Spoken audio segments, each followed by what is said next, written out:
All right, this will be fun. Oh, there we go. Sweet. So here we see before us the humble sine function and its natural habitats on a graph, on an overhead projector. Just hanging out, not doing anything to anybody. And then we come along and try to do some really weird shit. Somebody asked me a really good question, so it's kind of nice that I was going to do this anyway. I tried to tell you, so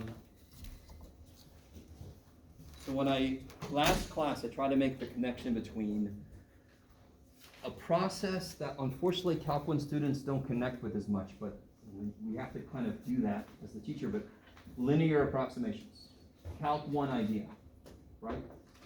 And by the way, here is the formula, I'll just throw it over here, for linear approximation.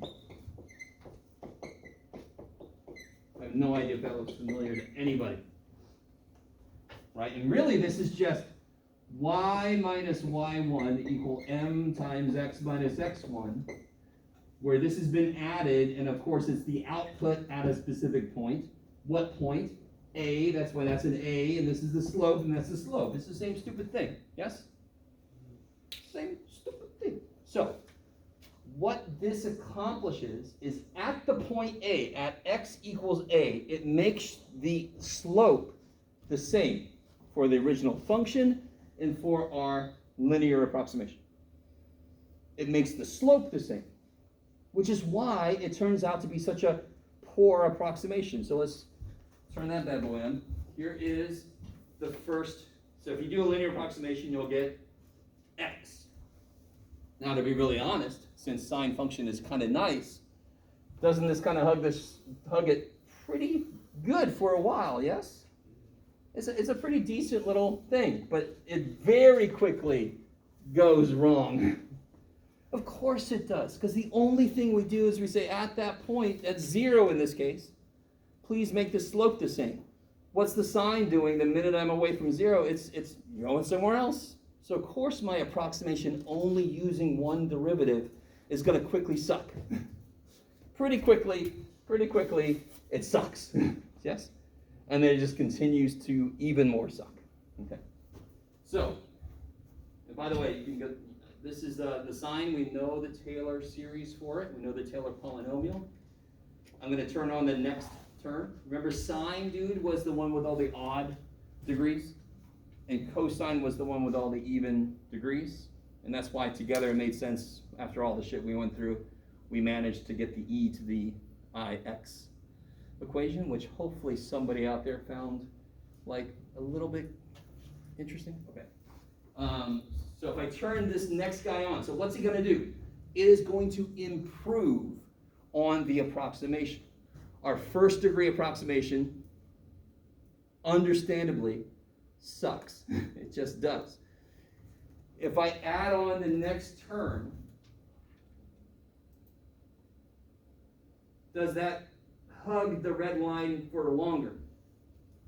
In fact, it curves to go with it for a while, yes? Now, of course, again, it's only one more term, so it's only going to extend so this is good up till about here, yes? The blue line? But the green line is good up until here. Both sides, yes? Symmetric. You guys follow what I'm saying so far? Now, again, the closer the point you're interested in is to 0, the less terms you need from the series. And you're seeing why now, because I have to use more and more terms to make it match further and further away. So let me turn on one more term. Bam. Now look at that shit. So look at the green. Green was good to here. The new one is purple. It's good to here. It's pushed it out a little further. Yes? Let me turn on one more. Bam! Look at that shit. All right? I'm only going one side, but it's symmetry, so it's the same. See, look at this. This is the new one. Look at that. It's good up to here. It really follows it well, way the hell out to here. What do you think is going to happen if I keep adding more and more things? If I did the next term, right? In fact, let's do it. The next term. All right. So let's see, L of x equals, and if I'm going to add the next term, it'll be plus x to the 9th divided by 9. I think it can do factorial. Yes. Which the one? That's a red one again. That's so it's reusing red. Oh boy, that's not useful. That's not useful at all. How do I change color in here? I forget. Oh well, too bad. That's too bad. So you can see right here, the red goes good up to here, further than the black did. Okay, so each iteration, in fact, let me turn off all the ones except the last two. And I wish I could make that a different color. How do I do that? I don't know. Okay. Too bad for everybody. Hey, there we go. With that purple for now. All right, much better. Okay. So the red line is the original. The black line does a pretty good job. It gets all the way up to like -3. It's almost good to -3. And then the purple line pushes that out. So again, if I keep going, won't that push it out? And in fact, if I add the 9th, the 11th, the 13th, it'll get it better and better and better. So if I go to infinity, if I add all the terms to infinity, this is just going to kind of keep going. It's going to make it good, make them both directions, make it better, make it better, make it better, make it better, all the freaking way to infinity, negative infinity to infinity. Do you guys see what I'm saying? So it's fundamentally a strange proposition that I can write sine x as some kind of polynomial. So if I would have just said that to you, you would have been like, you're insane, dude. What the hell are you talking about? 1 plus x is plus x squared? No, I'm talking about infinite number of terms. Do you start to see every time I put another term, it pushes out how long it's good for, pushes it out. And of course, they're all related to these higher derivatives. So it matches the slope, it matches the concavity, and it matches the change in the concavity, it matches the change in the change in the concavity. Holy shit, so it just keeps pushing it out. Maybe? Okay. Yes? If you like zoomed in really far, is it an exact match or is it just like really close? Let's do it. Alright. Let's zoom in like over here first. Let's see how far I have to go to zoom in for it to be any separation. I see a little bit of separation. Do you guys see? There we go. All right, look at the scale I'm at. 1.466, 1.469. And again, this is at 1.5 just about. And we built it around 0. So at 0, what's going to happen about every damn one of these? At 0, what's going to be true? They're going to be perfectly matched, of course. So if I want to get close to 0, how far in do I have to zoom? All right, let's see what the limits of Desmos are. I think I see a little bit of separation. No, that's just my bad eyes. Okay, hold on. I am still zooming. Holy crap. Okay. Do you start to understand? And these are the higher level. If I turn on a lower level approximation, let's go. Oh, that's another purple one. That's no good. Let me see what I can do here. Well, they're probably, let's see what's going on. That should be there. Is that there? It's probably there. I'm just way too zoomed in. Okay. So it looks like, I mean, look at what order I'm on right now. Look at this. The separation between these tick marks is 2 times 10 to the negative 11, which is 0.1002. And I still don't see separation. Does that mean they're exactly equal? No. That means they're so damn close that you have to zoom way the shit in to see any separation. Let me come out a little bit. Still an impressive scale. Yes? Do you guys understand what I mean by that? I am zoomed the shit in. So let me turn on the worst one. Still no, still too far in. Okay.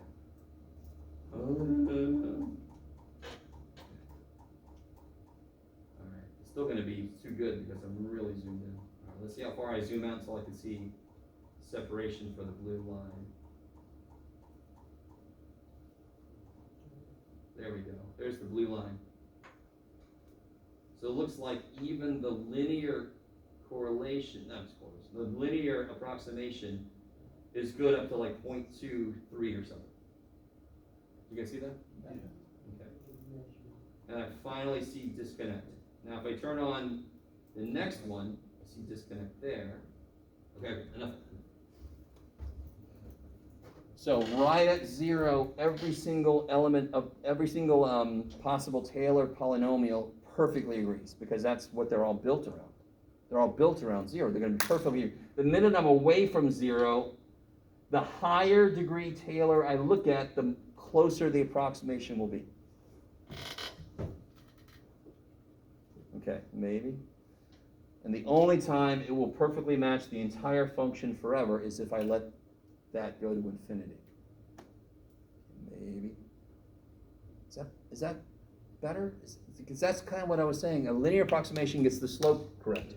A second order approximation gets the curvature correct. A third order approximation gets the rate of change of curvature correct. And so forth. Right? Okay. Maybe. So if it gets it correct, then why does it start getting away from it and not being accurate? Have I typed in infinite terms? If I could type in infinite terms, it would perfectly match. But I'm confused, like, why does it start, like, going away at that spot if the derivatives are matched with sign? Because they're matched according to what's happening at 0. Oh, okay. So as I add on the next layer, the reason it pushes me out is because the only information I have is stuff that's happening at 0. Yes? But if I know the slope through 0, that helps the line kind of get close to this. Because the slope through 0, if it's a nice function, it should actually be that slope for a little while, or close to that slope. Then I get the curvature correct at 0. I don't know what the curvature is over here, over there. Every element of the Taylor series is based on f of 0, f prime of 0, f double prime of 0. Is that cool? Is that better? Yeah. So I understand what you're saying, but it can't take information about further away from 0. That's why, in order to, it's sort of like I'm only given one piece of data, but then I use the hell out of that. I know what's happening at 0. I know f is 0, I know f prime is 0, so I use everything I can. I take infinite derivatives at 0, and that's what enables it to kind of match the whole thing. The line does a decent job, but only for a little while, because it's only using one level of information, the first derivative. If you were to center at something besides 0, how would you do that? Oh, so I'd have to, well, all right, I love it. This is so kick-ass. We could construct a Taylor series centered at a different place. So let's do that real quick. And to make it quick, this will be a nice review too. Let me see.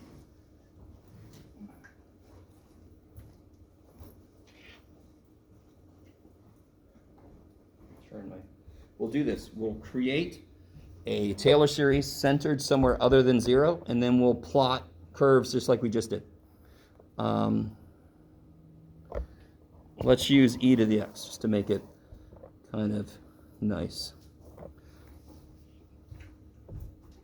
Or let's do you want to do e to the x? Is that good? Yeah? Okay. So to start constructing the Taylor series and the Taylor polynomials. By the way, Taylor series is n equals 0 to infinity. Taylor polynomial, if I say T2, that's the Taylor polynomial that goes out to the second degree term, right? Is that cool? So Taylor polynomials are always subsets of the series, because the series go to infinity. It's a little warm.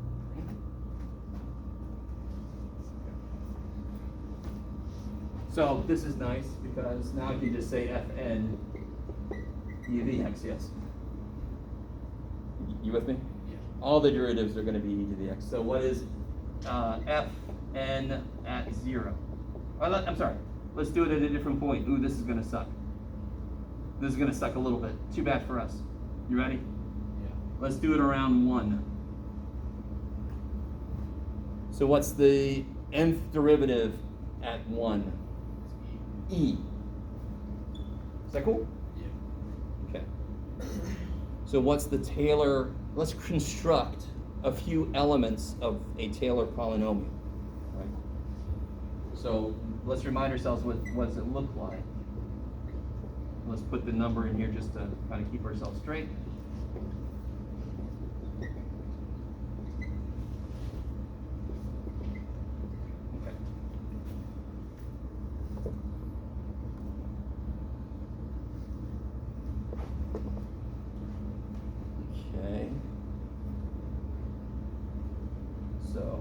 will be, the first term, when n equals 0, will be f of 1, and all of them are e, right?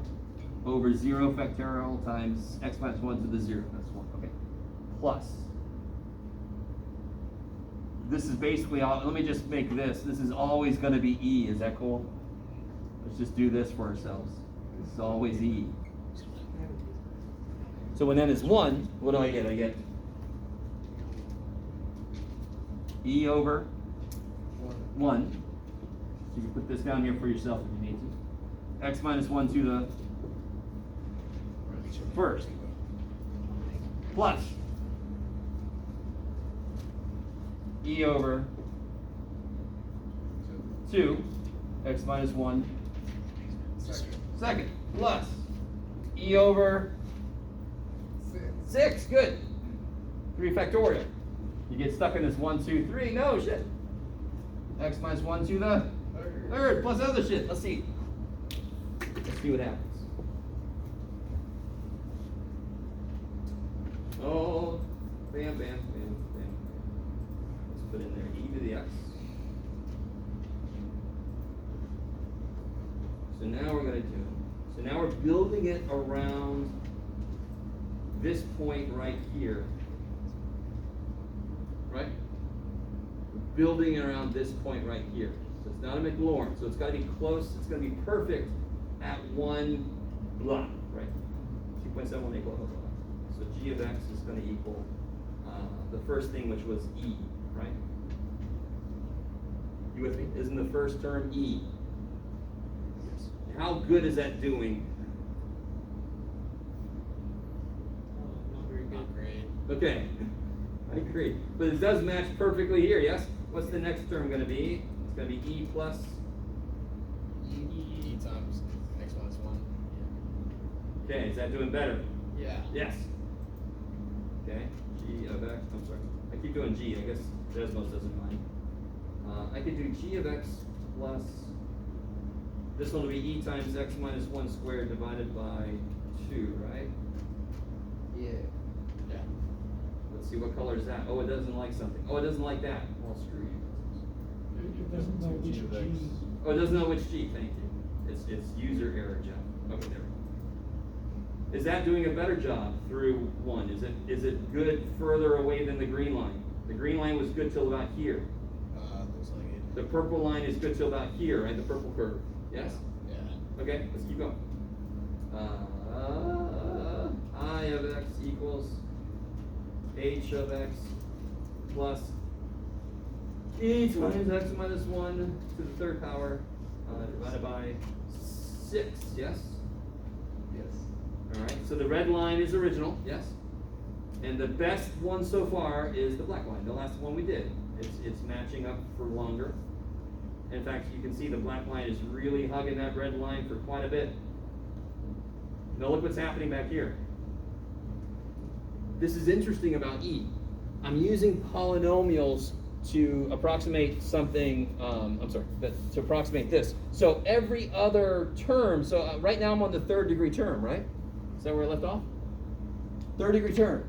So it actually sucks back here because it goes down, is not able to try to follow this thing. But you guys follow? It doesn't do a much better job for longer on this side? Yeah. Yes, over here? Shit. Right? But as I add, in fact, let's focus back here. As I add more terms on, where am I at? I of x plus, let's just do this, John. Let's be smart. Let's try that out for a change. Let's make that 4th power, and now the bottom is times 4, yes? Of course, it picked right again. Let me think, how did I do that before? I went here, there we go. How many, you got so many colors available. All right. Make it blue and turn off the first one. I appreciate that. Okay, so this blue line now matches it further than the black line did back here, yes? So what's going to happen back here each time I do it, it's going to flop, flip, right? It's going to, this one's here, the next one's going to be down there, this one's going to be over there, this is going to be over there, but it's going to keep getting closer and closer. It's going to keep pushing it out further and further being nice and close to the red line. Maybe. Is that cool? Or understood? Okay. Of course, I forgot to turn you around. It sucks. Sorry, people at home. People at home. All right. So that is nifty. Let me show you something else. Has anyone stumbled across? Actually, let me see. What's the shortcut to there? I don't know. We Google. All right. Wolfram Alpha Taylor series. Calculator. Look at this shit. Yeah. Right. So watch it. So now it's doing sin x, order 10. Tells you what the. And look, it actually does sort of like what I'm trying to do. Actually, worse, but oh, poor little guy. So the red line, of course, is sine, and it kind of shows you as you push further and further out, it actually gets better and better. Yes? Maybe? So if you guys, in this, here's a beautiful phrase for you. Right, I'll be a really old man. In this day and age, if you're not Googling something and at least looking for YouTube videos, or even like I just did, like little widgets, little animations, little widgets, little things like that.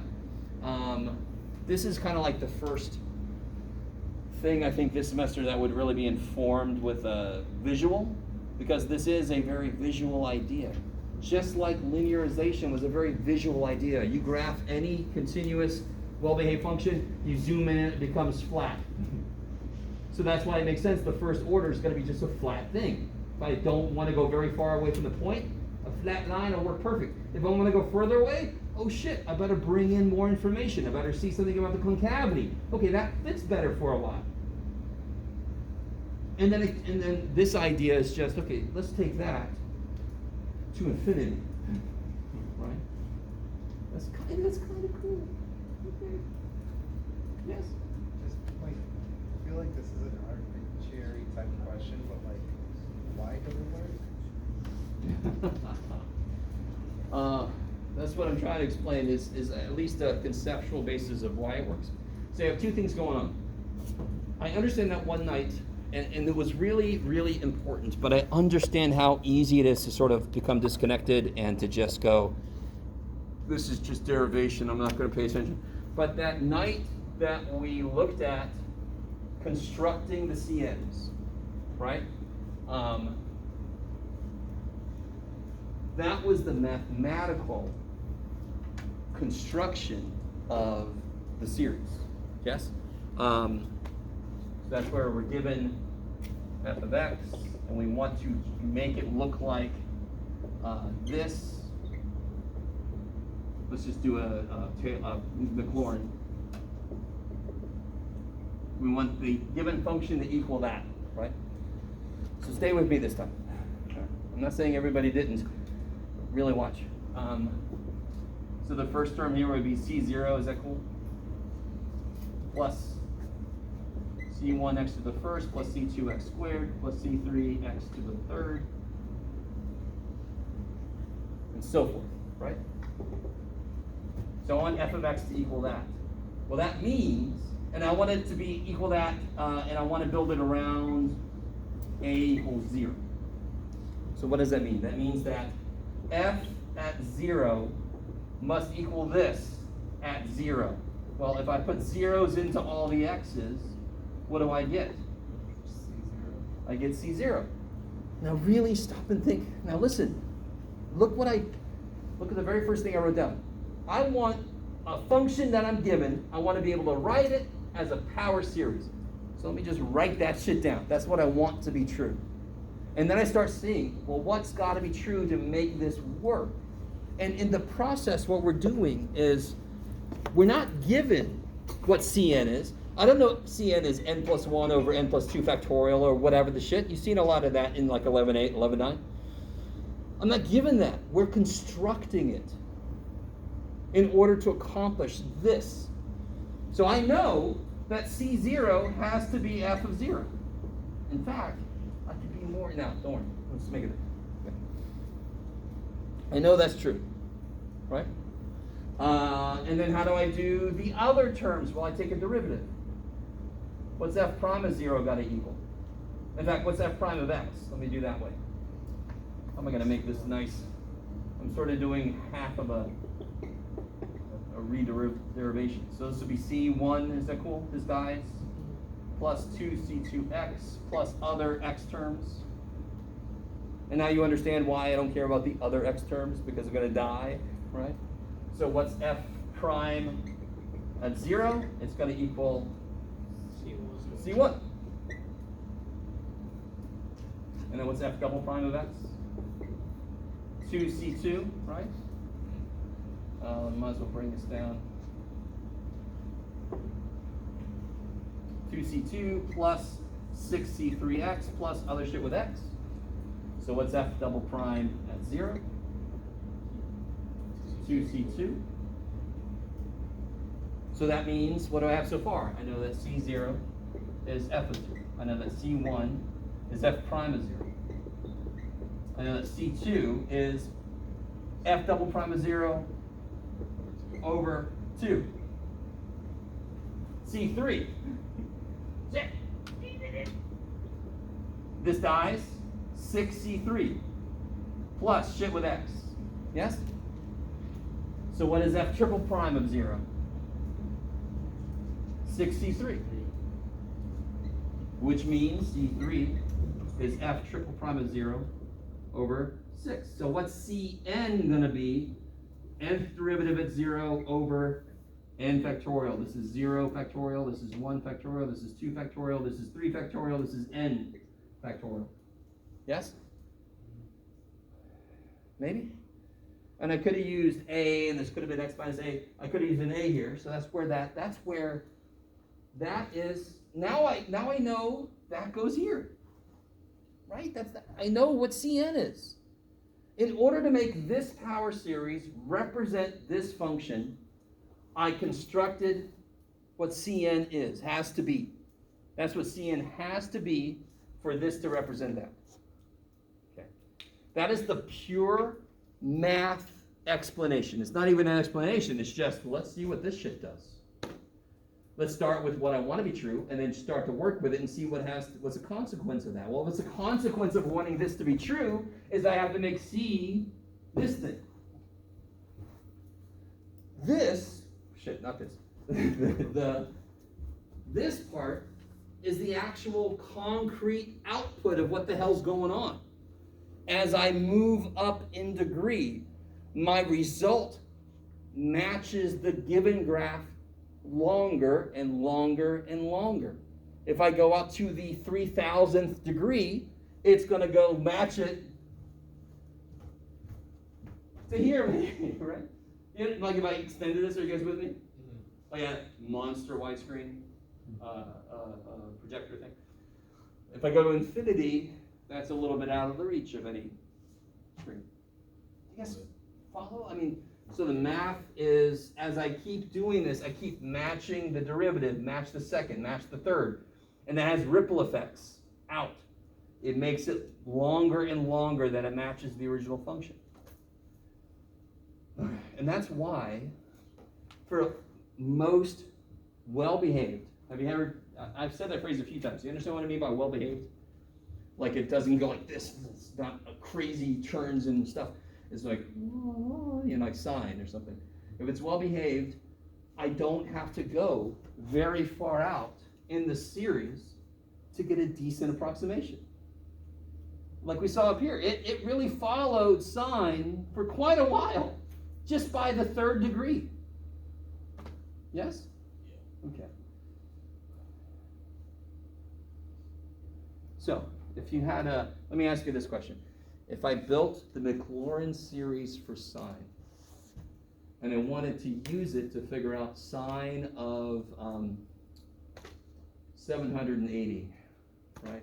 Now there's something about sine. Wouldn't I have to kind of use more elements of the series? Because there's two things happening. If I use an input that's close to the original, I don't have to use as much, right? If I use an input that's far away from the original, from what I built it around, I'm going to have to use more terms. Yes? Okay. So this is a kind of a cool picture capturing what the math is doing. Every term I add is improving how far off it is. The first estimation sucks. The second estimation is a little bit better, but it's very quickly. The third estimation hugs it longer. Fourth estimation hugs it longer, and so forth. Can't like it. And of course, you don't think of functions hugging each other too often. So you get to my calc too, but they do. They got to make it through. They're functions. It's weird. Okay, sorry. Any questions about all that? This doesn't necessarily help you with the nuts and bolts of doing this stuff. But I really appreciate the question, why the hell does this work? That is the question I live for, right? Now, I also am fine with, how the hell do you do this shit? That's good too. Nothing wrong with that question. But why the hell does this shit work? Now that's a crazy question. That's a question that you can really sink into. Okay. You guys doing all right? Okay. Now again, everything we just did is nothing that you ever have to do. But it's everything you could do if you wanted to. Every damn problem you do, you could do something like this. Just go to Desmos. You guys all know about Desmos, right? If you haven't, then Desmos, D-E-S-M-O-S. It's one of the coolest little quick graphing utilities ever. And you got Wolfram Alpha. You guys know about Wolfram Alpha? Wolfram Alpha is the one you can pay some money and it can actually tell you how to solve a problem and tell you the laws it's using. If you pay a little money, right? Okay.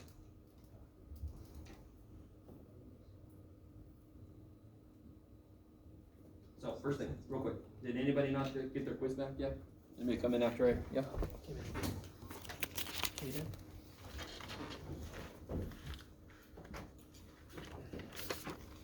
Can I get one more practice quiz? Oh, yeah.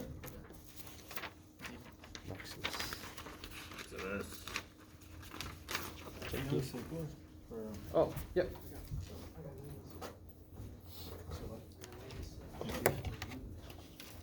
Tim?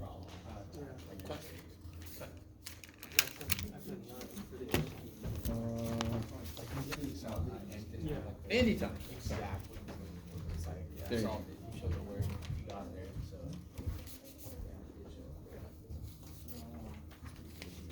Yeah, as long as you can, Oh, like, no. just try. Okay. As long as you showed her. Yeah. Yeah. Say again, sorry. That grade can never go down. It can only go up or stay the same. Is that everybody? Everybody got their quiz back? Anybody not take the quiz want a copy of it?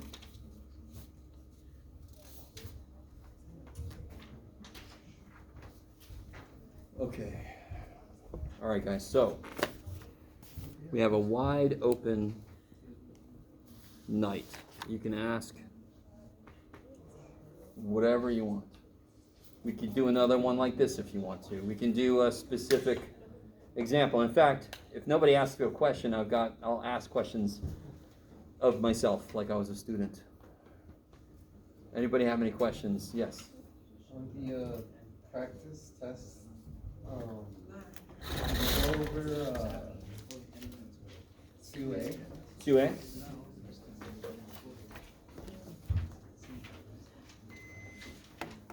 Yeah, okay. So something that's really easy to forget when we learn more and more ways to look at these series is what's the very first thing you do when I ask you if a series converges or diverges? Find the limit. Yeah, find the limit. That's using the test for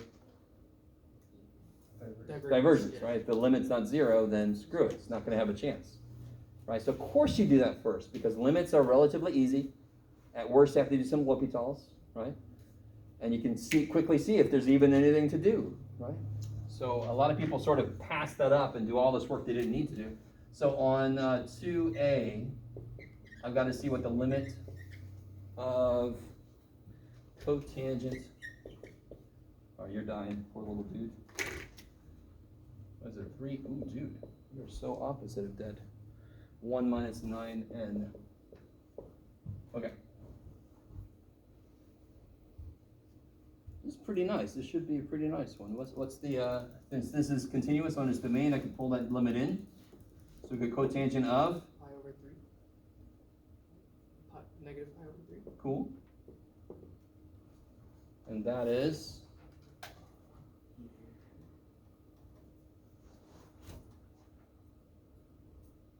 here's how I remember tangent and cotangent. You ready? Okay. It could be this. It could be this. It could be this, primarily, right? Or it could be 0, but who cares? Right. Or undefined, right? Yeah, so these are the three big ones, yes? It could be one of these three things. Sort of like square root of 3 over 2, square root of 2 over 2, 1/2. Those are the three big ones for sine and cosine. Are you guys with me? Yeah. Tangent is big when sine is big. Tangent is small when sine is small. Cotangent is big when cosine is big. Why does that make sense? What's on top of cotangent? Cosine. Cosine. So this shortcut relies on you knowing when sine is big and when cotangent is big. Well, sine is big when it's close to the y-axis, when I'm at 60 degrees. Yes? Cotangent likes it close to the x-axis, when I'm at 30 degrees. So this is cosine, this is cotangent, so it goes like cosine. Pi over 3 is, Oh. how many degrees? Pi over 3? 330 degrees. Oh, I see. Not negative. I don't care about the negative. I'm just on Oh, the okay. reference angle. That's all we need. Right? 45. That's 30, right? I love you guys so much. What does pi represent? Pi represents. So what? The whole thing around is 2 pi. Yes. Yes. So what's 60. that's pi. So pi is 180. Obviously. 60. Yes. Okay. I'm sure that. So this is cotangent of negative 60. Does cosine like it at 60? No. That's close to the y-axis. It hates it. Sine loves it there. Cosine hates it there. So it's going to be the smaller option. So it's going to be rad 3 over 3. And the last thing you have to worry about is I'm in the fourth quadrant. Cotangent's cosine over sine. There are different signs there, so it's negative. Okay, maybe. And of course, what's the outcome? What's this mean? We took a limit of this, but this came from a,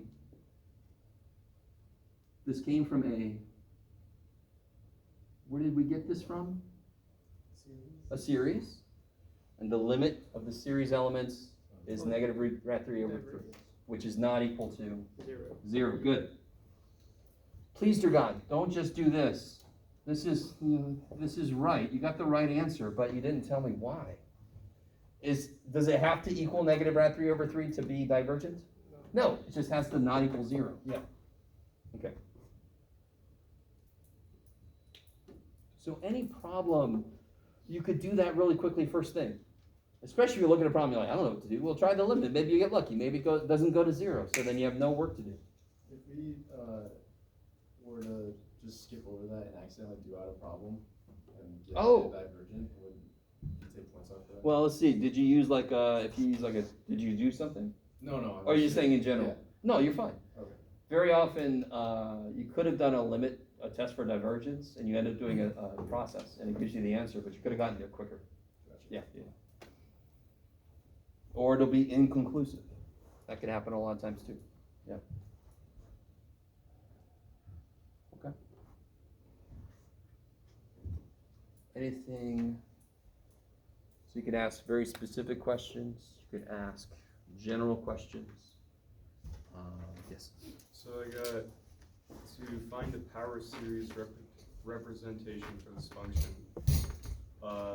X squared over x to the fourth plus 81.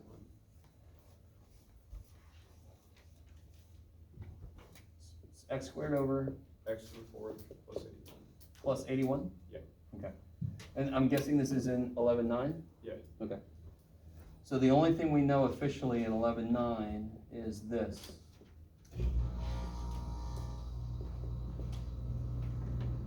Right? And can somebody remind me, whoever wasn't here earlier, what series this thing is kind of based on? Geometric, right? So this works if x is less than 1, yes? The absolute value of x is less than 1. This really is just geometric. This is a over 1 minus r. That's all that is. But the minute I put an x there, this becomes a function. So this is kind of like the very first inkling that functions could have series representations. Do you see what I'm saying? Yes? Okay. So this is like, if I had the sum of r to the n and r is less than 1, I know this is equal to, what's a? 1. Right? This is a over 1 minus r, yes? So if I just put an x there, I've suddenly created a function. And I'm like, holy shit, wait a minute. The function 1 over 1 minus x equals this infinite sum. Wait a minute. What other functions work like that, right? That's the very first baby step of going, wait, holy shit, can I do this kind of thing with more functions? And at the time I told you we sort of backed up into this. This is built on something we knew earlier. We didn't construct this. We just sort of backed up into this, but it does say, oh, can I do this shit with other things? And yes, you can. Okay, maybe. So, I need to see how this relates to this. And right off the bat, you're like, holy shit. So here's what I would do. What is supposed to be on top, but isn't? A 1, yes? I want to make this look more like this. Because then, so for example, just remind me, if I had 1 over 1 minus, or let's say 1 plus x, what would that be?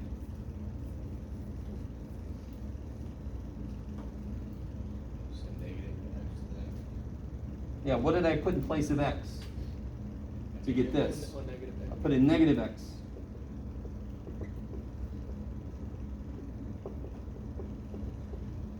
Okay.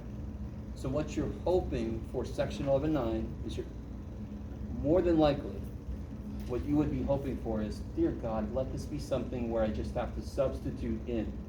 Because the other option is you have to integrate or differentiate. 1 or 2 or 3 times, and who knows, right? And again, the integrals and derivatives should not be that difficult, but still, you know.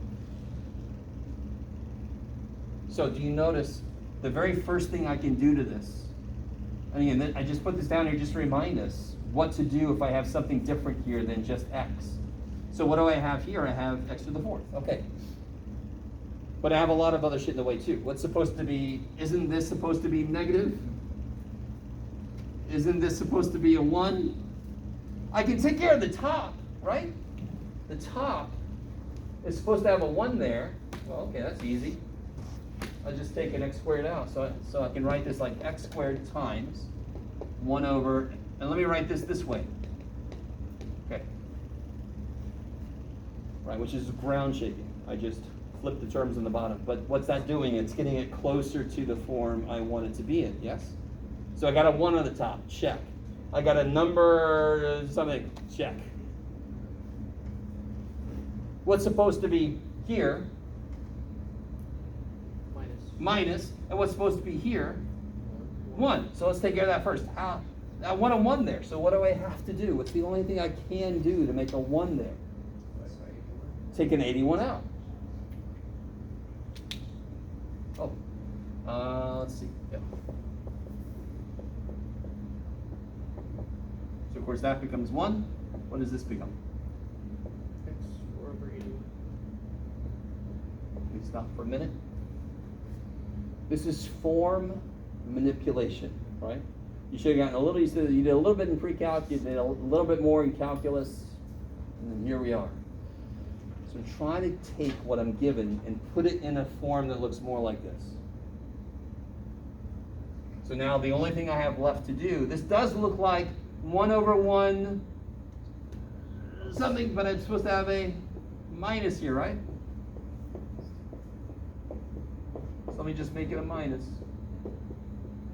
There. Now part of this is, of course, just a feeling of, okay, what am I allowed to do? Does anyone get with what I just said? I was going to say, do you vibe with what I just said? But, right, you've lived this experience. What the hell am I allowed to do?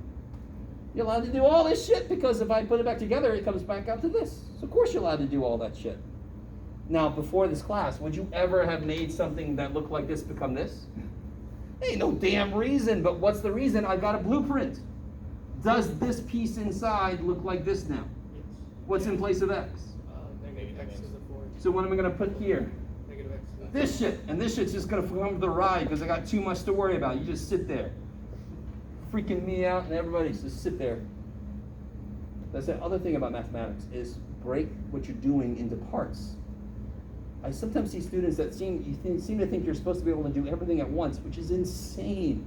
Just put that shit to the side. I know what this is, right? You just told me what to do. What do I put here? Negative x to the 4th over 80. Right? Because the rule says 1 over 1 minus something is the sum 0 to infinity of that thing to the nth. Okay, I did it. I did the rule. Now, can somebody tell me 2 things I could do on the inside to help me kind of bring that stuff in? There's 2 things I can do. How many x's do I have in there right now? No. I have, 4n. and I have a -1. I can take the -1, right? I have n of those. We can take that apart. I've got x to the 4n over 81 to the n. Now is it not easy just to pull that shit in? Right? Or you could even pull the, well, you can't pull the shit out, but you can pull that shit in. So how many x's do I have on top now if I pull those 2 in? 4n plus 2. 4n plus 2. And then how many 81s do I have now? N plus 1. N plus 1. Done. Wait, that was a problem. Man, oh, there's a gimme. But I mean, it's a question about, again, what am I allowed to do? And over that is, what is my goal here? What am I? The only form we know is this. That's all we know anything about. So I can, if they give me something, I hope to God I can do that. Now, what's the difference between this question and a question like, what do you got, Jeff? Yeah, sure. That question. Is that just a simple input change? No. Shit, no. Damn it. This is a whole other degree than the thing I know, yes? So now I've got to think, so you have 2 types of problems in this section. The type that fundamentally is just rearrange shit until you get this form. So you kind of hope it's that. Or it's offset from what I know by a derivative or several derivatives or an integral or several integrals. Okay, maybe. So if I start here, get out of there. I think anybody can see. Hey, yeah, they can. Hey, how you doing? If I start here, what is the derivative of this side here?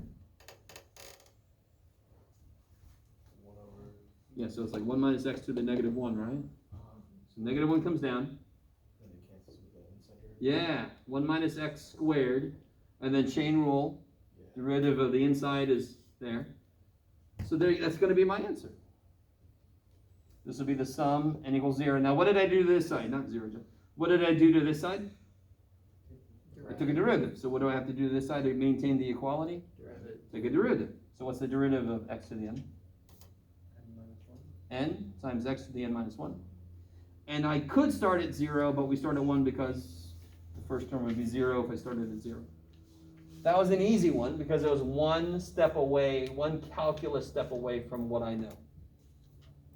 If they give me a natural log, that's obviously going to be what? Take the integral. So you take an integral, right? Maybe. Okay.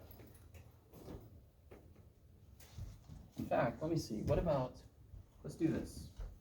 This will be nice and weird. Let me write the problem down. Right? And we know this.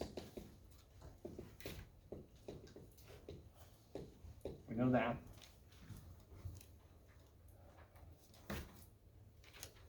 So basically you're trying to mess with this thing to make it look like what you've got.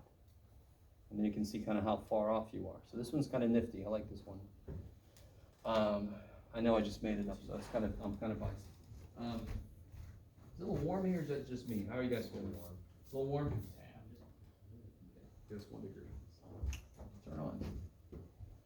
So, what do I get when I take the integral of this? In fact, let me do one thing. Make this, just to make this a little less weird. Believe it or not. Yeah, when I integrate this, I'm going to get natural log of 1 minus x, yes? But can't be this, because the derivative of this would be 1 over this times negative 1, chain rule, right? So what's got to be out here? Negative. Now, does that look like this? No, but let's see, what do I get when I integrate this? Yeah. X to the n plus 1 over N plus 1. You can do it. I have faith in you. Come on. X to the n plus 1 over n plus 1? Okay. Now, anybody remember their logarithmic properties? What can I do with any coefficient? Oh, put it to the power of this. Can't I bring it up to a power, right? So this becomes natural log of 1 over 1 minus x. So this side stays the same, of course, because I didn't do anything to that side.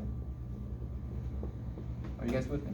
So I took a derivative, I took an integral of this side, so I had to take an integral of that side. Here it's the same thing. So that side stays the same. What's the only difference between my question and what they've got? There's supposed to be a 2 here, right? Yeah. Okay. So, if I mess with this a little bit, let's see, this is going to be nice and interesting. What do I have to do? What do I have to do? I need a 1 here, don't I? Yeah, you put 1 and 2, right? Yeah. So take like a 1/2 out, is that cool? Yeah. So what's left in here? And 1 over 1 minus x over 2. I love it. Okay. Now this seems like a problem I would do.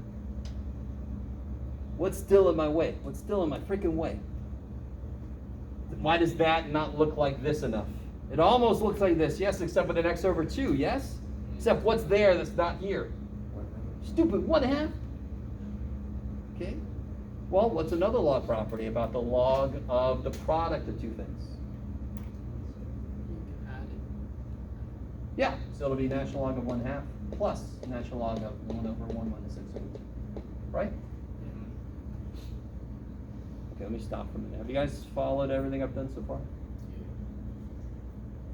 Do you understand? What's more important is, do you understand why I did what I did? Yes? Okay, so you set up how you ideally want your element to look, and then you went back to the original to now try to Yes. alter it? So I was given a problem with an ln. Yeah. So I knew I had to integrate this. Okay, so I got to here. Now I wish my problem looked like this. So then I go back to there and I say, I got to take the 2 out of the way. So now I know I'm going to put an x over 2 here eventually, right? But the stupid 1/2's in there. Okay, log property saves my ass again. Yes? Yeah. So now I can write this as, okay, let's see if this makes sense. Do I have more colors? I do. Natural log of 1/2 plus, what's this going to look like? It's almost like this, except I just have to, instead of an x in here, I got to have a x over 2. X over 2 to the n plus 1 over n plus 1. So I can write that as natural log of 1/2 plus some x to the n plus 1 over 2 to the n plus 1 times n plus 1. Whew, a lot of n plus 1s.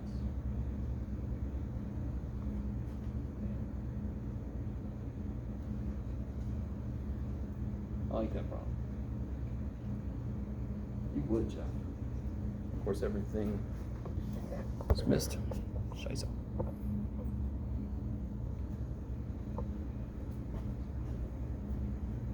Is that better? So we have like a ground floor to start on.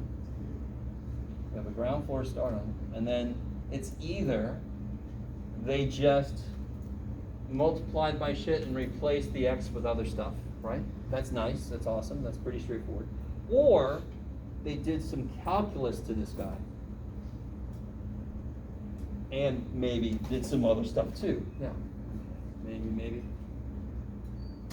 So in general, it's really good. If I were you, I would have this, I would have some, I'd have the integral of it, and I'd have a couple of derivatives of it. So when you see 1/3 minus x all to the third power, you're like, oh, that's a couple of derivatives. Okay. Yeah. Okay.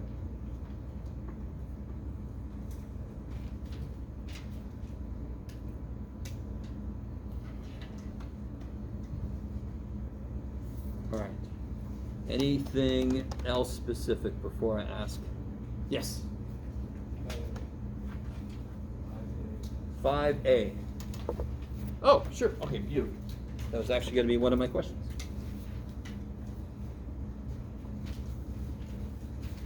I think we did this, but I think I built it around 4. Is that right? The other day? You guys remember? So everybody got what they want from this? Way more than you wanted? Okay.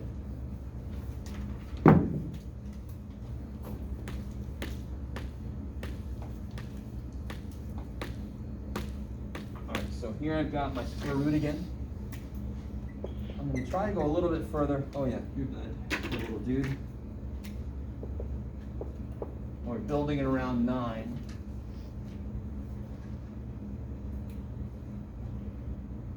So now that we've gone through a couple times the derivation of how we built Taylor series, it's a really cool. It's all about just write what you wish would be true and start doing shit to it and see what else has to be true. We actually developed what CN is. So let's remind ourselves we're going towards this.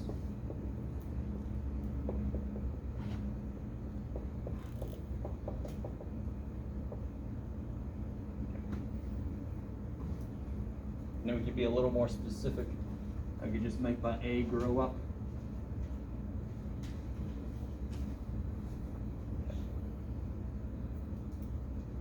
So now it's all about finding derivatives, so I can fill in that stuff. So let's see. Here's my f of x is x to the 1/2. What's f prime? 2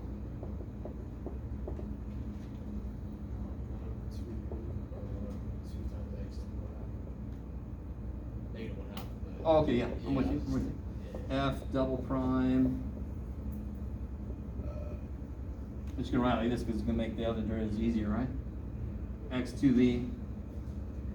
You guys know the shortcut for this, do you? Derivatives, you just do -1 minus 2 is -3/2. You just subtract the top minus the bottom. No? Real quick. This is something your freaking calc teacher should have shown you, but that's all right. So if I have x to the 10/7, and I take its derivative, what's 10 minus 7? -3. 10 minus 7. Oh, 10 minus 7. 10 minus 7. 3/7. Should be easy. Okay. So what about x to the 111/142 derivative? 111/142. X to the 1 is 111 minus 142. 31. Negative, right? Okay. Why does that work? Really quickly, why does that work? Because I'm always subtracting 1, correct?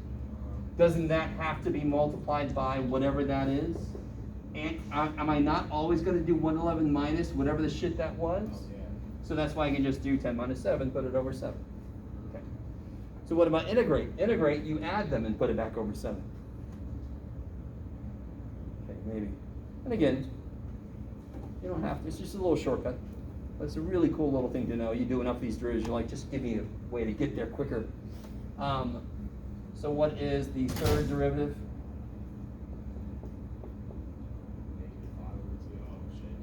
Okay, x to the -5/2, and the -3/2 comes down. 3/8. Fourth derivative.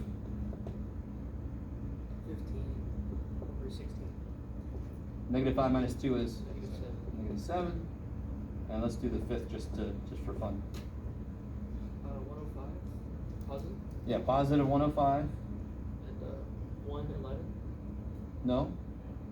Oh wait, is it 2 times 16? 32. Yeah, 32. Sorry. X to the, -9. okay, I think it's 7.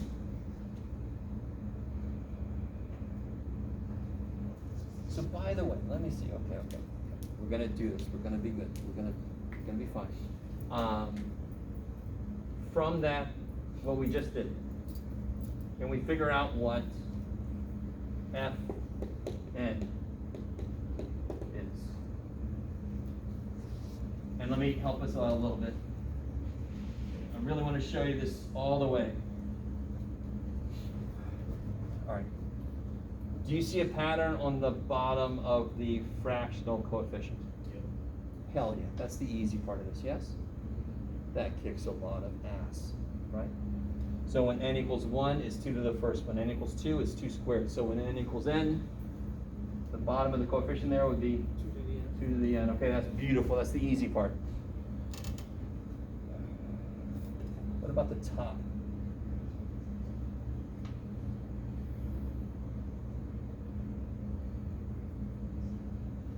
So it goes 1, 1, right? This is 1 over 1, yes? So that even works for n equals 0, it's 2 to the 0, yeah? You can see that? So it's 1, 1, 1. Okay, this is bad. In fact, negative 1, right? But the negative we can sort of take out. Look at, isn't every other term going to be negative forever after this? But does that hold true for the first couple? Okay, so I want you to, let's just do this. I'm going to ignore these two for a moment. In fact, I could just write these two by themselves plus the series for the rest of it, because the rest of it follows a pattern. The first two don't quite follow the pattern. So this is some of the flexibility we have in C. I can pull off as many terms as I need to so I can capture a pattern. Now, let's look at the top. When n equals 2, I get negative 1. So let's take care of that. There would be negative 1 to the what? It's either n or n plus or minus 1, right?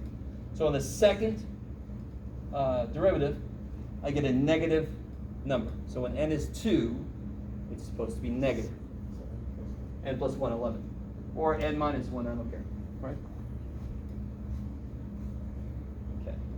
Let's get rid of the easy stuff first. So the powers of 2, the alternating negatives, as long as I forget these, right? Now look at the top. How do I get from 1 to 3? In fact, where did 3 come from? Didn't it come from multiplying by 3? Yeah. How do I get to the next thing? Don't I multiply by 5 now? So what is this guy? Isn't this guy 1 times 3 times 5? Yes?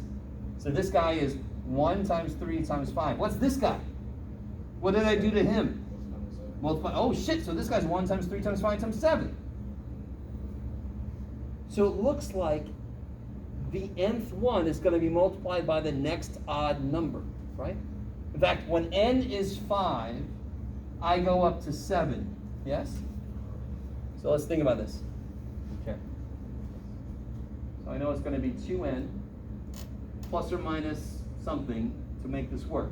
So when n is 5, this is 10. What do I have to subtract to make it 7? And let me make sure everybody's with me. The fifth term, when n is 5, I want to multiply by 7, yes? Yeah. In fact, I got to be careful with how I'm doing this. So it's going to be 1 times 3 times 5 times 2n minus 3, because when n is 5, I want this to be 7. Now let's check. When n is 2, it should stop at 1, correct? So when I put a 2 in here, what do I get? I get 1. Sweet. Yes? Yeah. So as you build stuff, just check, right? Sometimes you're just off by a little bit. Just check. Just go, do I get what I'm supposed to get?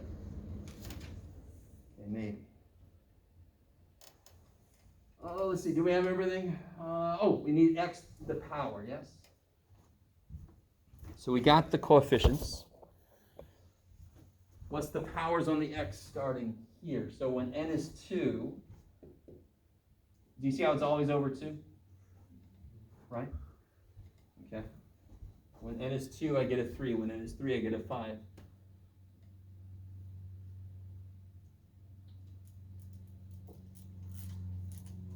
When n is 4, I get a 7. Aren't these, now look real quick. I really want this to make sense. This is the number that I'm about to multiply in the next term, yes? Okay. So it's going to have to be some kind of 2n plus or minus something. And I want it to be, so like negative, yes? So when n is 2, I want this to be negative 3, right? So what is it currently? Negative 2 times 2 is? Negative 4. So to make it 3, I add 1. Now let's check.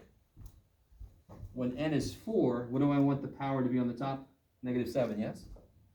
So let's see, if I put a 4 in, negative 2 times 4 is negative 8 plus 1 is? Negative 7. Kick ass, right? So this is an expression for this thing. Yes? Why do you need the 1 times 3 times 5 dot dot dot? Because if I only put, so let's say that you thought maybe it's supposed to be this, yeah? That's the only other thing that would make any sense to think. Is that what you think it might be? Yeah. Okay. So when n is 4, it's supposed to be 15, right? But what do I get when I put a 4 in there? Oh, you get 5, yeah. I get 5, right? The only way it makes 15 is if I multiply it by what came before. So I don't want something to tell me what the number is. I want something to tell me the next thing to multiply by. So I do 1 times 3 times 5 times this. This is the next thing to multiply by. What is it related to? Factorial. What is that called? Is there something? Sort of. It's related to binomial expansion, Okay. which is in itself a really weird little dude. I was going to talk about it here in a minute. Okay. So it's kind of nice that this kind of came up. Okay.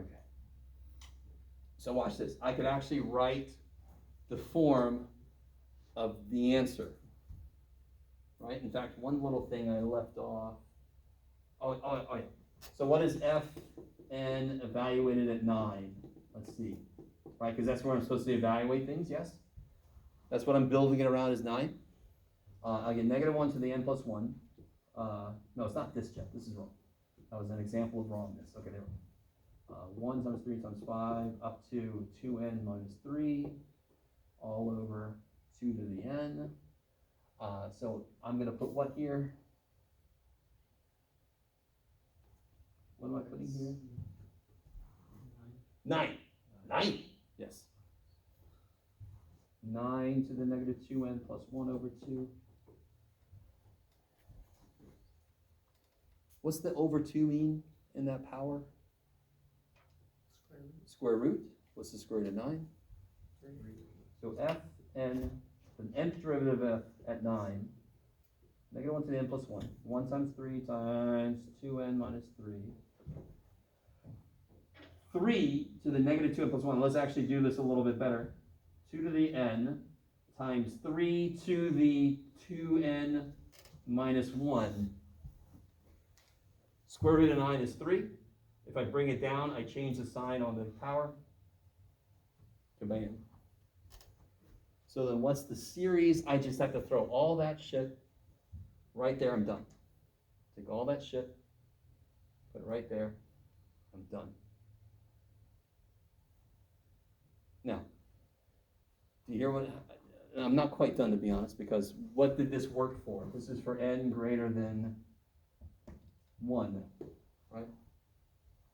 Okay, so let's see. How does this work?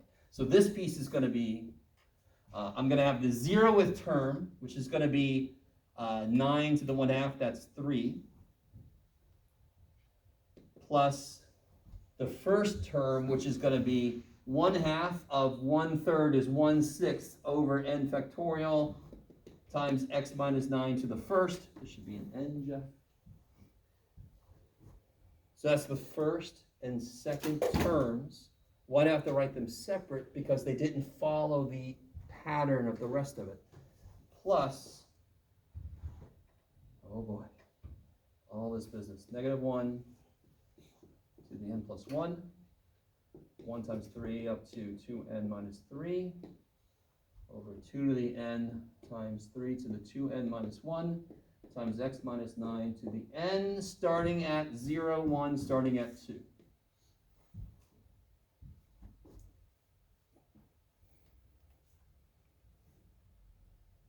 What the shit, Jeff? What is all that shit? So that is not an immediately easy thing to do. It isn't. What I want to see from you, so the problem I'm going to give you on the test, it's going to be a little more guided, but you're going to have to do the same kind of stuff. I'm going to guide you a little bit more. This one is definitely a weird one because these two didn't really follow the pattern. In fact, this would be n equal what? This term would be n equal to what? 2 or 1. 1. What do I get when I put n equal to 1 in here? I get, let's see, I get -1 squared times 1 times 3 up to -1. That's a little weird. 1 times 3 up to -1. That already breaks. Do you see? I really want you to see that. It already breaks. It doesn't follow the pattern that we saw for the rest of them. Maybe. Do you understand what I'm saying? So when n is 1, where am I supposed to start at 1 and I multiply by 2 more and I multiply by 2 more up to what? When n is 1, what is 2n minus 3? -1. Holy shit, do you see how it breaks? Yes. Why did we drop the 5 and the 1 times 3 times 5? Oh, just because I got tired of writing 5. I could go, do you understand how this just means keep going? Okay. So I could put 5, I could put 7. Okay. At some point I stop and go, that's the pattern. Yeah, okay. Just multiply all the odd numbers up to this one. I got you. Okay. Yes?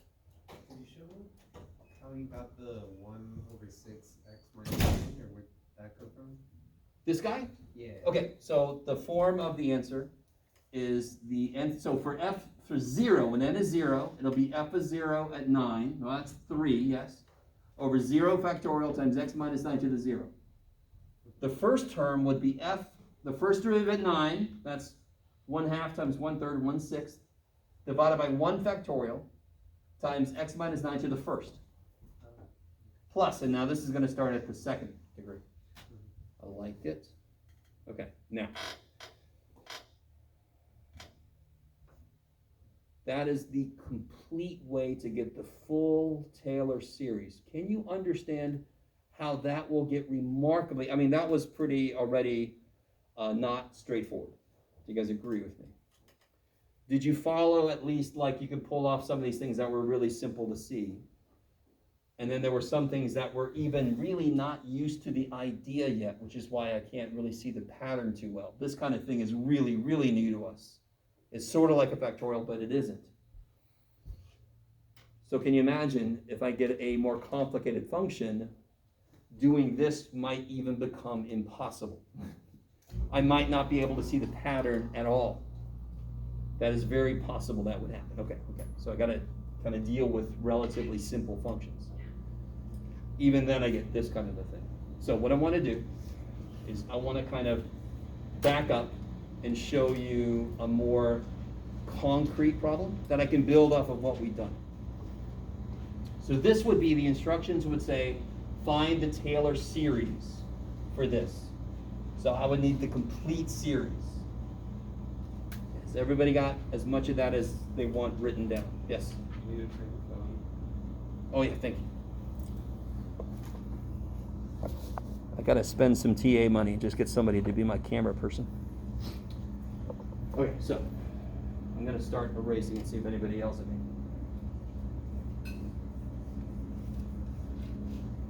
Okay.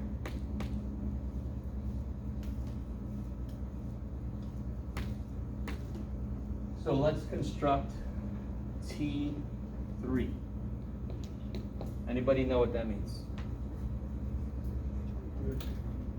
Third degree Taylor polynomial. Love it. So that's just, so now I would go out to the third derivative. right? So what's f of 9?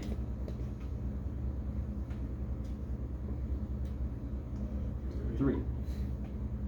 What's f prime of 9? 1/6, because it's 1/2 of 1 over square root of 9, so 1/6. What's f double prime of 9? 1/2, 9 to the 1/2 is 3, to the negative third is 1 over 27. 27 times 4 is 108, I believe, right? Negative 1 over 108. The third, I only have to go that far because I just want T3. It's going to be, again, do you guys see what I'm doing? 9 to the 1/2 is 3. So I get 3 to the negative 5. 3 to the negative 5th is negative 243. Is that right? You guys are like, 3 to the 4th is 81. 81 times 3 is 243. But what's funny is I got a 3 up here, don't I? So I get 3 over 8 times 3 to the 5th. One of the 3's cancels. I get 1 over 81 times 8. 648. Is that right? Okay. And again, this is where you can just plug shit in your calculator, but you all should. Does everybody know where your fraction button is? If you have your TI calculator, you can actually tell your calculator, make this decimal into a fraction. Do you guys know where that is? If you don't, I'm not going to show you. Go look that shit up there. Right. Or ask somebody near you that was just going like this. Okay. All right. So to construct T3, I still need to know this.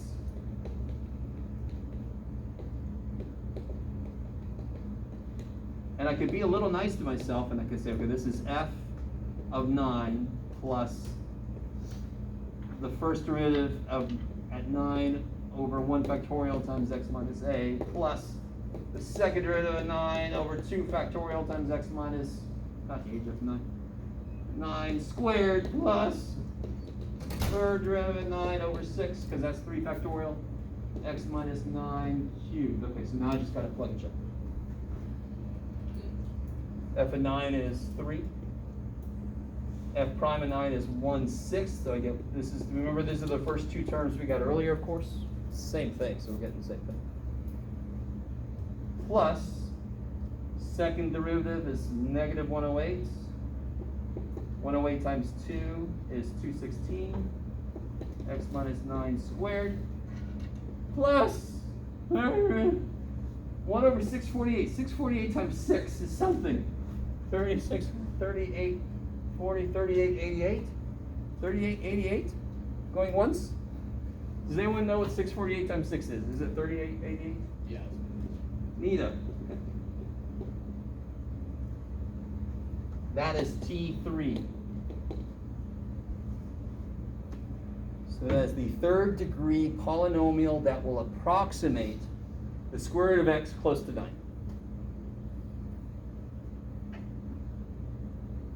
So, what is the square root of 9.3 using this? What's the value of x then?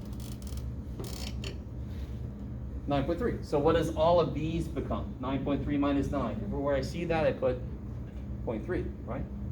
So it'll be 3 plus, let's see, approximately 1/6 of 0.3 minus 1 over 216 times 0.3 squared plus 1 over 3888 times 0.3 cubed. And then I need some help. 1 over 3.05. I'm not going to do that, no. Sorry, Yes? how do you get the denominator? Like the 6, 216, 388? So here's f double prime of 9. Yeah.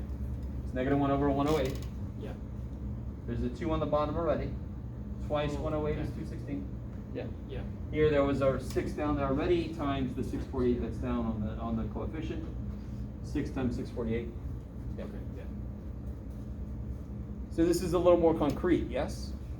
I still feel a vibe of you don't like this, but it's more concrete than what we did earlier with this. I'm not finding the entire series. I'm just finding the first up to the third degree term, right? The first 4 terms officially.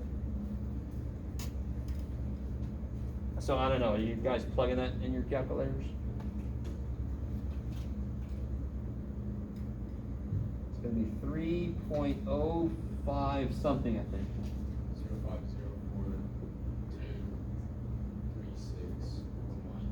Okay. Now please do, what is this, is that what you guys, anybody else doing that? Is that what you guys got? 3.050504. Maybe, I love it, so. I got 3.0504, so just not take the middle of 0. Yeah, the square root of 9.3 is what now? Oh shoot, hold up. Okay, hold on. 3.0495. Okay, so it's off by 0.0010 roughly. So it's off by 0.001. And it only went out to the third place out of an infinite number, the third degree out of an infinite number of degrees, right? Why did it work so well? Because the number I chose was relatively close to 9, which is what we built it around. So if I wanted to know the square root of 81, which is not, square root of 40, using this, what would have to be true to get a good approximation? If I wanted the square root of 40 using what we've done, wouldn't I have to go further out? I have to get more terms to improve the approximation, because right now, this third degree dude is only good close to 9. So if I want to put like 40 in there using this, oh, I better freaking make maybe T20 instead of T3. You guys follow? Or I could just construct another one around 36, because that's a lot closer to 40, right? Yes? Okay, I like it.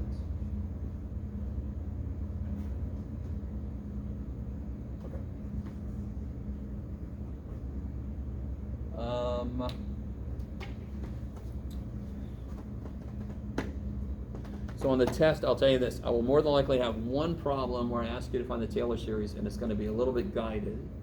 And then I'll have another problem that just says find T4 or T2 or something, right, like we just did.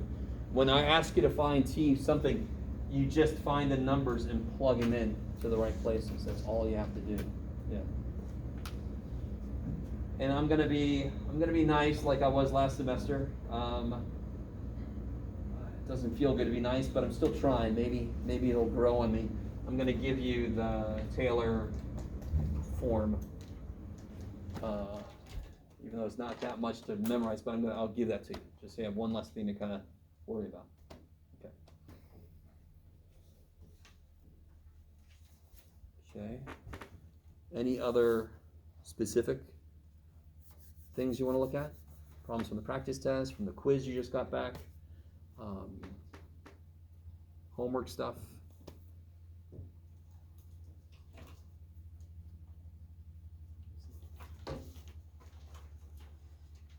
If you guys are all ready for the test, we have a yes.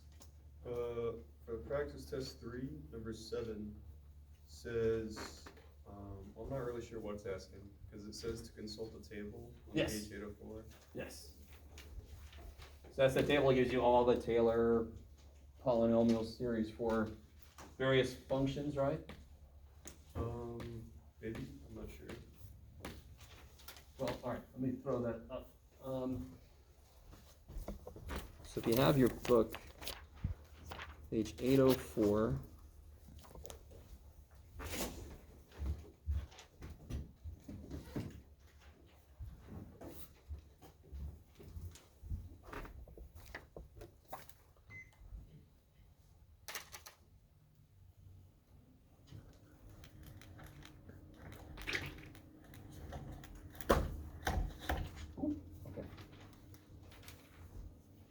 Put it up here, and then we'll do the work on the side here. So I say use a Taylor series, or Maclaurin series, Taylor where a equals 0.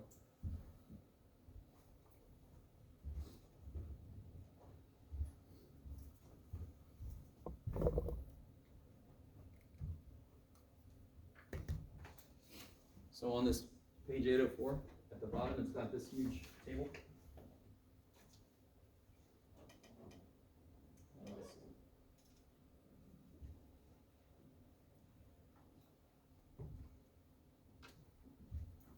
Okay. Still a little blurry. Oh well, but you guys get the idea. How's it still blurry? Poor little dude. Don't like that.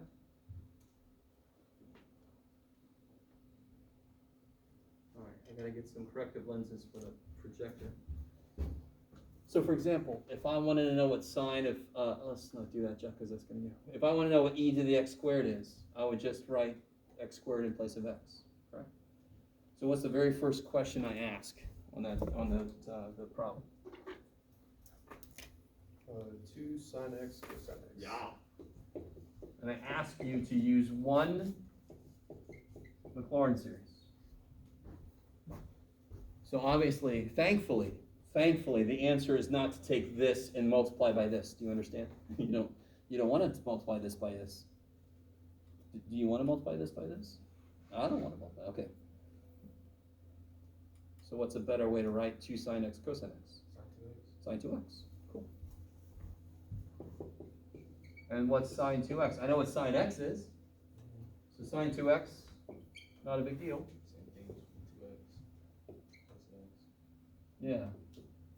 What is it again? X to the n over x to the 2n minus 1 over 2n. No. Yeah, 2n. Is it plus 1? Yeah, Plus 1 factorial? Okay. I get there eventually. I forgot my poor little negative one. So what I need to do then is, where I have an x, I should put 2x. That's it. Now, then you can do a little bit of cleanup. So it'll be 2 to the 2n plus 1, x to the 2n plus 1 over 2n plus 1 factorial. So you won't give us that, right? The what sign? No, on the test, if I ask you to do this, I'll actually give you, Oh, you'll give and us I will stuff to give do. you like a clip of this, Oh, right? okay. Just the parts that you need. Yeah. No, it's okay. Please regard. You don't have to memorize these. I got some of them partially memorized, so I'm not going to make you memorize any. I only make you memorize the stuff that I have perfectly memorized. Which, like, please start forgetting stuff, Jeff. Is that all right? What about the second one? That's got a little more stuff going on, right? Inverse tangent 3x over x. Yeah, inverse tangent 3x over x. The over x piece. Do you understand how that's not a big deal? Whatever the x powers, I'm just going to take one away from it. That's all a multiple of x and a division of x does. Is it just changes the power on the x inside of the power series. You love that shit. Do I have a power series for arctangent or inverse tangent? Yes. Yes. So what's the only modification I've got to do to it directly? The power. Or 3x. and the power. Replace x with 3x, yes? Yeah. Is that cool? So do that first.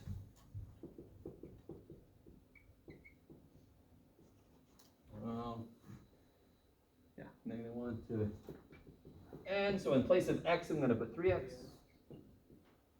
to the 2n plus 1. By the way, do you see any connection at all between arctangent and sine?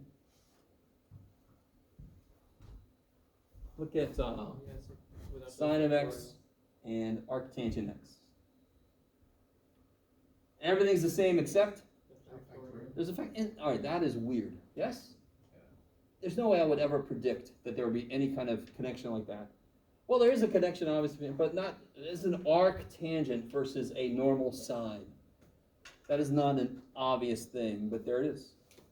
And we can construct it just like we did before, just to make sure that they did this right. Now, I can pull that apart a little bit. 3 to the 2n plus 1, x to the 2n plus 1. And let me just do this. So the 1 over x is going to make the 2n plus 1 become just 2n. I'm going to lose an x. Is that all right? If I divide by x, I'm going to lose an x. So that's the answer. And of course, the very next problem says, okay, that's nice. Now integrate that shit. Right? And look at that.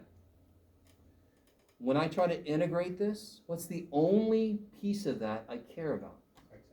The rest of it just comes for the ride. Yes? So often a student will look at it and say, I don't want to. How do you integrate? all this is a constant. All of it's a constant. I only care about that guy, and this guy is basically the power rule, right? So look for the easy parts of this. Don't assume it's all freaky. It's going to look freaky, but integrals only care about the x part, because it's integral dx. Doesn't care about the end shit. Thank God. Yeah? Okay.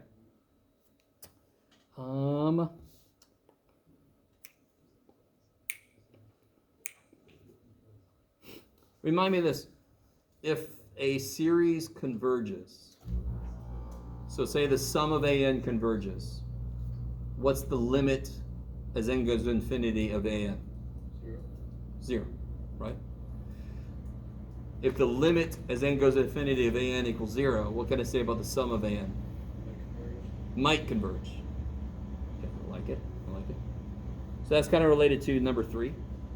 That comes off of 2c. Kind of tells you what the answer to 2c should be. Maybe, okay.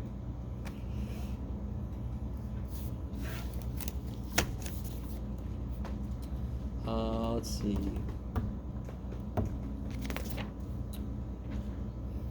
Yeah, the funny thing is, let's do this. Okay, anybody tell me if you have a specific question, because otherwise I want to do another Taylor series with you, because I think that's probably the part that we have the most trouble with, and I think the second most would be like that 1 over 1 minus x thing, where you have to integrate, differentiate, replace it with shit, right? What do you guys think is going to be the hardest part of this test? So this test is from 11.6 to 11.10. I will have maybe 1 or 2 that are from 11.7, so they could be earlier tests, yes? But I'm going to focus primarily on ratio, root test kind of stuff, mostly ratio. Do you notice how we don't really use root test a lot? Just for that one little bit? Because ratio test is normally the thing that works universally. Root test only works in very specific situations.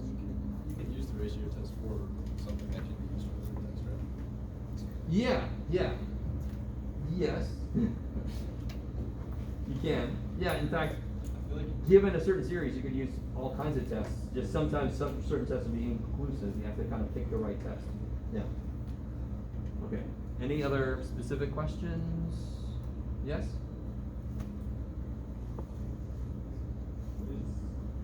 Quiz? Number 6? Or no? What do you, so from the quiz number, which one? 2B?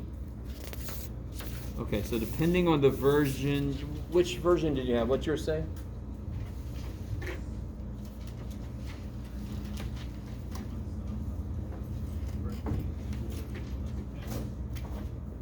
Sorry, say it again.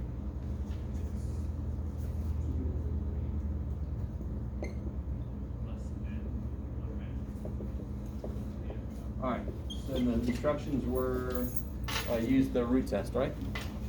Okay. So how do I set up the root test? Good, limit of the nth root. So effectively those just cancel each other out. There should be some absolute values here. Should be inside, but oh well. So 2/3 plus 1 over n. And what's that limit? 2/3. 2/3. And what's the important thing about that? Not 0. Under less than 1. Less than 1? So then what's true about this? How? By root test. Absolutely. Oh, okay. Abscon. So inherent in the root and the ratio test, there are absolute values. So if it passes either one of those tests, it automatically is absolutely convergent. Yeah.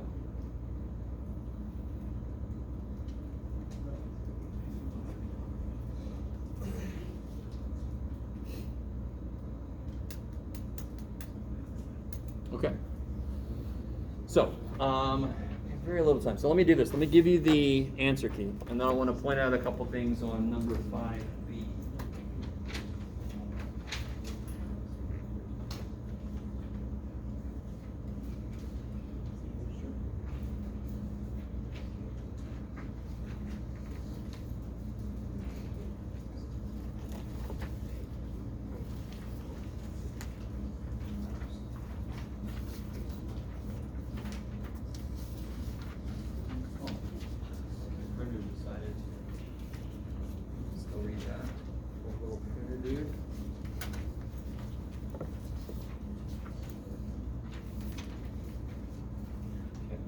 Let me know if you can read that okay. Looks like my printer is crying for help.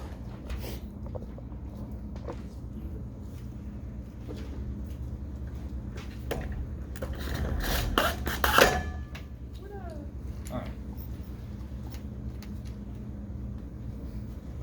So real quick on 5b. That one is actually a lot simpler than 5a to follow, right? Yeah, 5a, we did that one together. Definitely a weirder one. 5b is the Taylor series for 1 over x. Around 2, so hopefully you can follow what I did there. So the nth derivative of f, that pattern is really straightforward. All right, and I started writing some of the f of 2, f prime of 2, and then I realized that it was a really simple pattern. But again, on the actual test, if I ask you this problem, I say, what's t2? You just have to go out to the second derivative and build those terms. That's the only one you don't have to worry about patterns. You don't have to worry about anything. You just have to plug stuff in and out to the second degree term. Which number are you talking about? 5b. Okay. Yeah.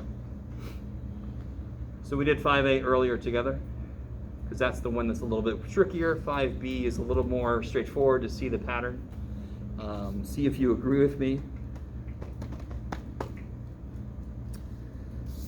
On 6, I tried to show you, if I ask you to go correct at 3 decimal places, you just have to go out far enough so the first 3 decimals stop changing, right?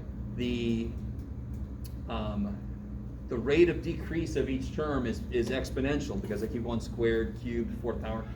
So it's going to, so if it's between the first and the second one, right? I added the first 2 versus the first 3, it was already staying 2.983. But I just added 1 more just to make sure, sure enough, 2.983. And then on the test, you could just check yourself. So I'm looking at number 6. You could just do the square root of 8.9 and see, is it close to what you got? Just to kind of double check. Okay.